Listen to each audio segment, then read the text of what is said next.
Morning, guys. Hope you're well. Welcome to this Friday edition of John Live for 5. So this morning I'm going to end the week this week.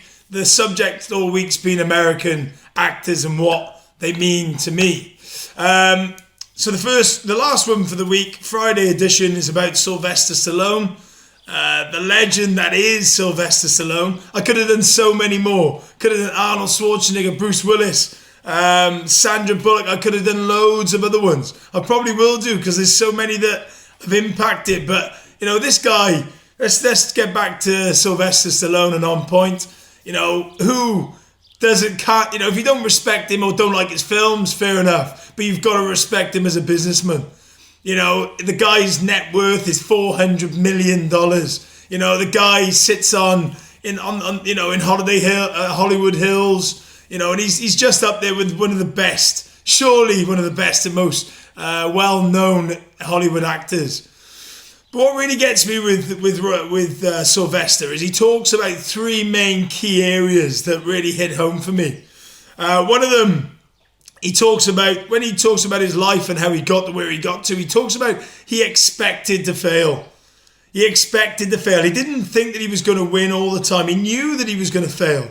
That, again, such an important resonating trait to have with these big, main, multi-millionaires is there's an expectation that they know they're going to fail.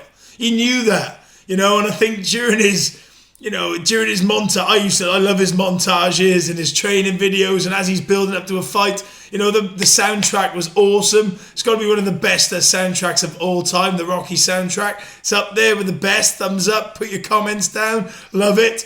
But yeah, he talked about expecting to fail. Really key, interesting point. Because I think if you expect to fail and you know that's going to be the challenges, then you'll get over them and you'll move forward.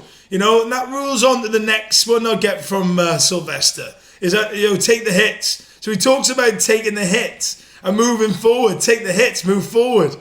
He's got a famous, I think it's Rocky 4, Rocky 5, with his son outside. I'll put the clip below after. And he talks about life is not all sunshine and rainbows. Well, we all know that. We all know life isn't fair. It's just not. Sometimes it gives you the downs, sometimes it'll give you the ups. But if we stay positive and we stay up and we stay moving forward and we keep going and we keep jabbing and we keep, we're going to move forward and we're going to beat the opposition and become successful. Now, I know that's going to probably upset a few people when I say that, but ultimately, that's what he was always about. He was about, getting out that 10th, 12th round and winning. And he would go all the way. And how many films do you remember Rocky 1 being one? We just think, no way, his eyes out here, his eyes, there's no way he can keep going. And then bang, he gets the last surge and he comes back in and again, so many great moments in so many of the films. But the last one for me is about keep going. Stallone always talks about just keep going. If you know that it's there in your gut and it's the right thing to be passionate about and you're really, really passionate about, just keep going with it. Don't give up. That's the biggest thing with the Rocky movies. He's done some other great movies as well. Expendables, great, some really good, solid films. But Rocky, he's got to be known for that. And those 3 elements I just spoke about all come through his films. Now, an example for me, there's a little story with me with regards to the keep going. I remember opening Tiger back in, luckily with Karen Locke and a great team. Karen was my general manager. And I remember sitting down after the first opening night. And that night should have been the best night of our career, my career. I remember sat round, and at the time you could smoke indoors, and I had a cigar. And I sat there, and the training team came up, and they were asking, how do you think that went? And I was like, I don't know actually. I didn't know any of the team. So what had happened all the way through training? The management team hadn't got involved in the team enough. So the training team owned the staff, and I sat there and I was gutted, absolutely gutted that I didn't get engaged with them. So what I did, I didn't stop, I didn't give up, I kept going because I kept going with it.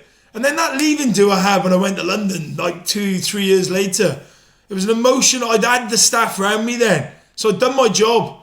And it was an amazing position for me to be in. And that's what I took from Keep Going. Stallone, amazing. Next week I'm doing professional World Cup footballers. 5 minutes done. Have a great day. Crack on.